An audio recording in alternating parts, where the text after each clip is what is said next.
Hello viewers, welcome to my channel Geeta Jayaraj Accountancy.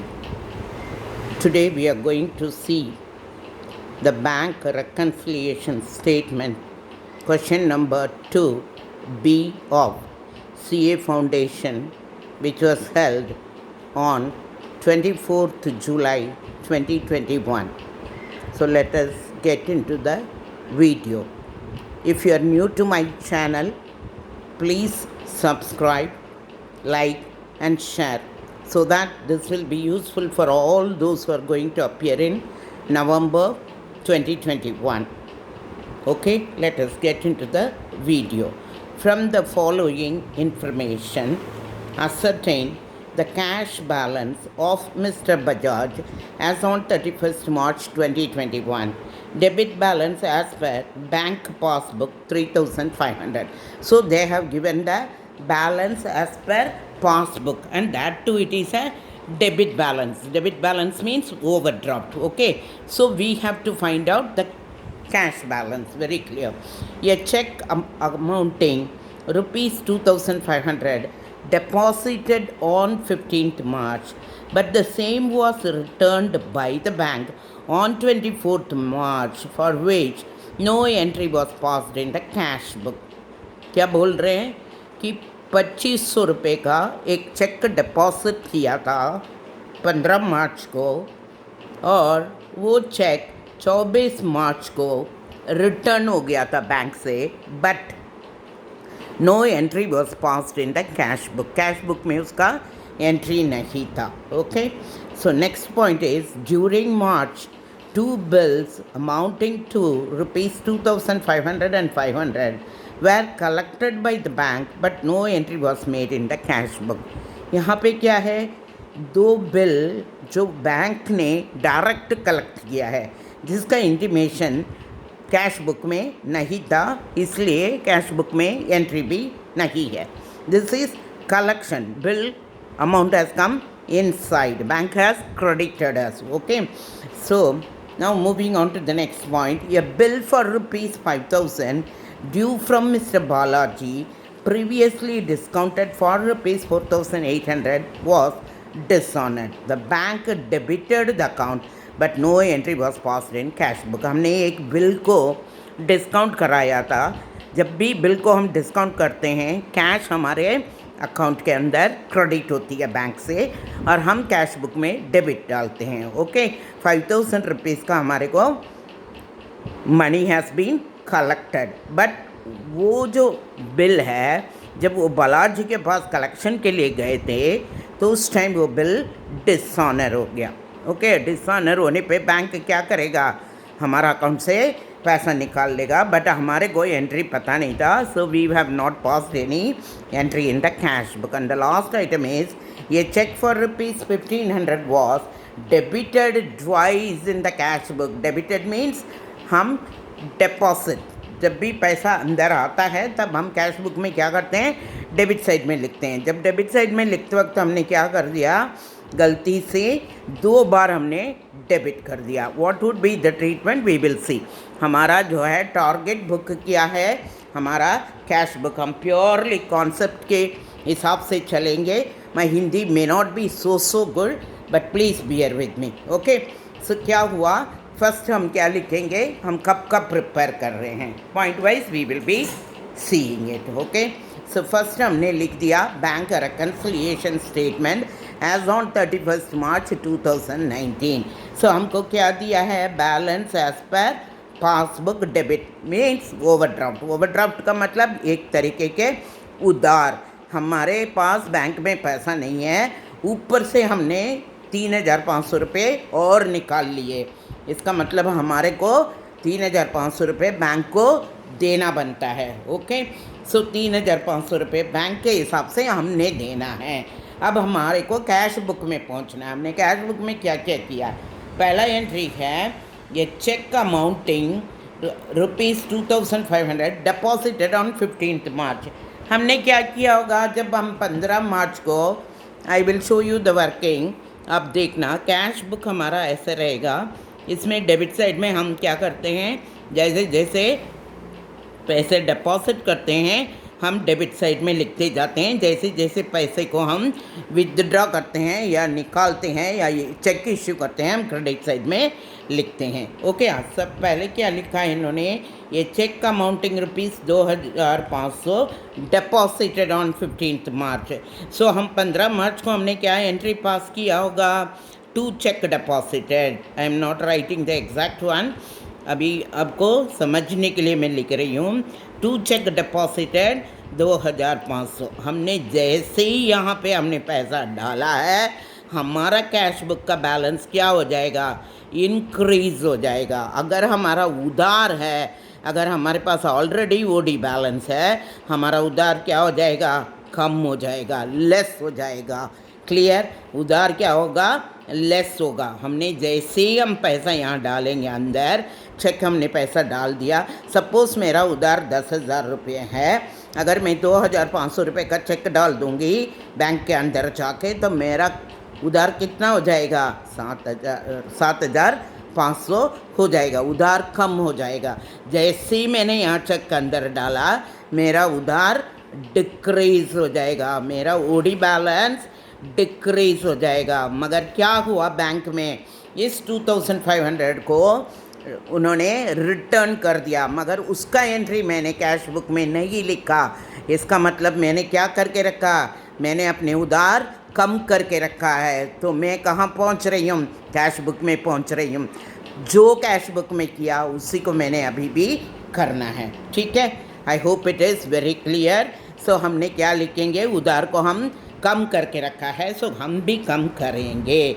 सो यहाँ point number 2 डालेंगे और हम यहाँ लिख रहे हैं check deposited.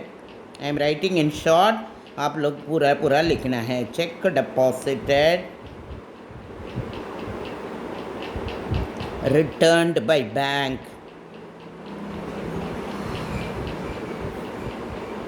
returned by bank, no entry passed in cash book, no entry in cash book। इसलिए जब रिटर्न हो गया, मैंने क्या किया, मैंने उधार को बढ़ाया नहीं, बस मैंने एंट्री नहीं डाला, तो मैंने उधार को क्या करके रखा है, कम करके रखा है। जैसे कि मैंने कोई चेक अंदर डाला हो, ऐसे ही मैंने रख रखा है। ओके, ठीक है। Now we are moving on with the next entry, ठीक है। तो नेक्स्ट एंट्री में क्या लिखा है, 2 bills amounting 2,500 and 500 were collected by the bank। अब बैंक ने क्या किया है, 2 बिल कलेक्ट किया है। तो बैंक ने 2 बिल कलेक्ट करते ही क्या करेगी, मेरे को क्रेडिट डालेगी। मेरा ओडी बैलेंस किस साइड में रहेगा, बैंक के अकाउंट में, बैंक के पासबुक में मेरा ओडी बैलेंस डेबिट साइड में रहेगा। तो बैंक जैसे ही मेरे को ये बिल का पैसा अंदर डालेगी, बैंक मेरा बैलेंस को कम किया, मगर मुझे इसका एंट्री पता ही नहीं था। मेरे को यहाँ पे आना चाहिए था एंट्री, यहाँ पे मेरे को डिपॉजिट में 3,000 रुपीज़ आना चाहिए था, मगर मेरे को पता ही नहीं था। इसलिए मेरा बैलेंस अभी भी उधार बढ़ता हुआ ही दिख रहा है। तो मैं कैश बुक में जा रही हूँ, तो मेरा बैलेंस को बढ़ा के ही रखना है, मेरा उधार बैलेंस को बढ़ा के ही रखना है। सो मैंने ऐड में लिखना है। Hope you understand it. क्या किया, बैंक ने तो पैसा जैसे ही कलेक्ट किया, उधार मेरा कम कर दिया, बट मुझे पैसा कलेक्ट होने का पता ही नहीं है, क्योंकि वो डायरेक्ट कलेक्शन बाय बैंक। इसलिए मैंने अपने उसमें डेबिट साइड में एंट्री नहीं किया। एंट्री नहीं करने से मेरा उधार जो है कम नहीं हुआ, सो मेरा उधार उतने अमाउंट का बढ़ा हुआ दिख रहा है। Okay, so I am writing here 2 bills directly collected by bank, 2 bills directly collected by bank,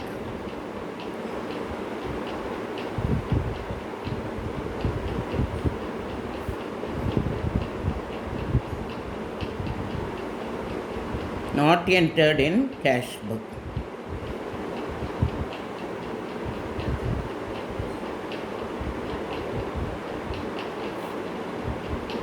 यहाँ पे ऐड का मतलब हमने उधार पे उधार बढ़ा रहे हैं, ठीक है। उधार को हमने क्या किया, बढ़ा रखा है 3000 रुपीज़ में। एक्चुअल में हमने कम करना चाहिए था, हमें पता नहीं था, हमने उधार को क्या कर रखा है, बढ़ा के रखा है। ठीक है, सो हम now we are moving on to next. हमने सेकंड एंट्री कर दिया, फर्स्ट एंट्री कर दिया, सेकंड एंट्री कर दिया, दिस इज थर्ड हमने एंट्री कर दिया। फोर्थ पॉइंट को हम आ रहे हैं, ये bill of 5000 from mister Balaji discounted. हमने जैसे ही बैंक से बिल को डिस्काउंट किया तो हमने क्या किया होगा, हमारा कैश बुक में डिस्काउंट करते ही हमारे को पैसा अंदर आएगा। तो यहाँ पे हम डेबिट साइड में टू बिल रिसीवेबल को पैसा जो है हमने यहाँ पे 5000 रुपये डाल दिया होगा। डालने से क्या होता है, हमारा बैलेंस जो है उधार का बैलेंस कम हो गया होगा। हाँ, जैसे मैंने पहले बताया, अगर मेरा उधार बाई चांस मान लेना, जैसे मैं मान रही हूँ कि मेरा उधार 10,000 रुपये है, मेरा बिल को मैंने डिस्काउंट करके 5,000 रुपये मैंने पैसा मंगवा लिया है, बैंक में आ गया है। जब बैंक में ये पैसा आने से मेरा उधार क्या हुआ होगा, कम हो गया होगा। मगर जब बैंक गई थी तो बैंक को उस आदमी ने पैसा नहीं दिया, वो बिल डिस्काउंट हो गया है, बैंक ने उधार बढ़ा दिया, बट मुझे पता ही नहीं चला अभी तक, अभी मैंने एंट्री ही नहीं किया। तो मेरी कैश बुक में क्या हो रखा है, उधार कम हो रखा है। सो मेरे को भी क्या करना है, कम ही करना है, क्योंकि मैंने कैश बुक ही पहुंचना है। मेरी अल्टीमेट टारगेट कहाँ है, कैश बुक में पहुंचने का है। सो हमने फोर्थ आइटम यहाँ लिख रहे हैं, bill discounted with the bank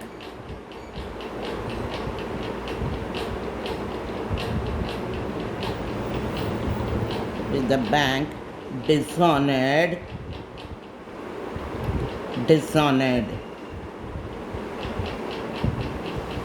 but no entry was made। आप ये 4,800 वगैरह को देखना नहीं चाहिए, क्योंकि वो तो बैंक के सर्विस चार्जेस है, वो नहीं है।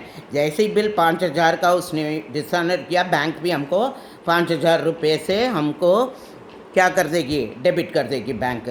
Okay, so no entry in cash book. I am writing in short, आप लोग फुल लिखना है। कितना रुपये, 5,000 रुपये का हमने उधार को नहीं बढ़ाया नहीं है, कम करके रखा है। ठीक है, अब coming to the last point, ये cheque of ₹1500 was debited twice in the cash book. अभी आप देखना, मैंने क्या किया है, कैश बुक में डेबिट का मतलब मेरा बैलेंस बढ़ा के रखा है। चेक को मैंने क्या किया, एक 1,500 रुपये का चेक डिपॉजिट किया है, बैंक में भी ये 1,500 रुपये मेरे को क्रेडिट मिल चुका है। ठीक है, मगर गलती से मेरा अकाउंटेंट ने क्या किया, एक और 1,500 रुपये यहाँ पे डिपॉजिट में डाल दिया। डिपॉजिट में यहाँ डालने से मेरा ओडी बैलेंस क्या होगा, कम दिखेगा। Okay, clear. अगर मेरा ओडी बैलेंस 10,000 रुपये है, मैं इसको अनुमान में ले रही हूँ, 10,000 रुपये मेरा, आई एम अज्यूमिंग 10,000 मेरा ओडी बैलेंस है। अगर मैं 1,500 रुपये यहाँ दिखाऊंगी तो मेरा ओडी बैलेंस कितना होगा बैंक में, मैं क्या सोचूंगी, मेरा बैलेंस कैरीड डाउन जो है और कम दिखाऊंगी। यहाँ पे कैरीड डाउन में 8,500 दिखाऊंगी, एक्चुअल में मेरा ओडी बैलेंस 10,000 है। तो मैंने क्या कर रखा, मेरा ओडी बैलेंस को कम कर रखा है। सो मैंने उधार को कम करके दिखाया है बाई मिस्टेक। तो मेरा कहाँ पहुँच रही हूँ, कैश बुक में। जो भी उसने किया वही करूँगी, तभी मैं कैश बुक में पहुँचूँगी। ओके, सो मेरा 5th एंट्री है, cheque of ₹1500 sorry, cheque of ₹1500 debited twice in the cash book। So ये 1,500 रुपये से भी मैंने क्या कर रखा, मैंने उधार को कम करके रखा है। ये सब उधार को मैंने कम कर रखा है, यहाँ मैंने उधार को बढ़ा के रखा है। इसलिए क्योंकि डायरेक्ट कलेक्शन है, मुझे पता ही नहीं चला। ओके, सो इसका टोटल जो हम देखेंगे, 5, 2, 7, 1, 8, 1, 9, 9,000 रुपये ये टोटल आ गया। सो लेस का टोटल 9,000 है। सो ये जो ऐड करने पर 6,500 जो है मेरा ओवरड्राफ्ट है, ये माइनस में है. You can write it in bracket also so that you don't forget it. This is always in minus. Plus में कितना है? 9000 है. सो मेरा रिजल्टेंट क्या फिगर आ रहा है? 2500 रुपये प्लस मेरा कैश बुक क्या दिखा रहा है? एज इफ कि मेरा फेवरेबल बैलेंस हो. ठीक है, 2 + 6 8 और 1 9. Okay, so balance as per cash book.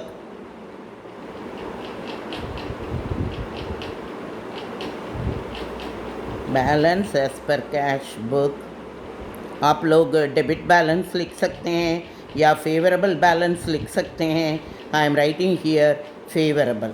Okay, favourable balance 2500. हमेशा जब बैंक का रिकन्सिलिएशन करोगे आप बेसिक उससे करना है, किसी ट्रिक से नहीं करना है. कॉन्सेप्ट से करोगे कभी भी आपका क्वेश्चन गलत नहीं होगा. सो बैलेंस आंसर क्या है? Balance as per cash book favourable is 2500 रुपये, 2500. Hope it is very very clear. अगर आपको मेरा वीडियो पसंद आ रहा है, इसका ज़रूर एक लाइक तो बनता ही है. एक लाइक और शेयर करिएगा सो दैट बहुत सारे नवंबर 2021 के बच्चे जो सीए फाउंडेशन में जाएंगे उनका इससे कुछ एडवांटेजेस मिलेगा, ये मेरा उम्मीद है. Thank you for watching my video.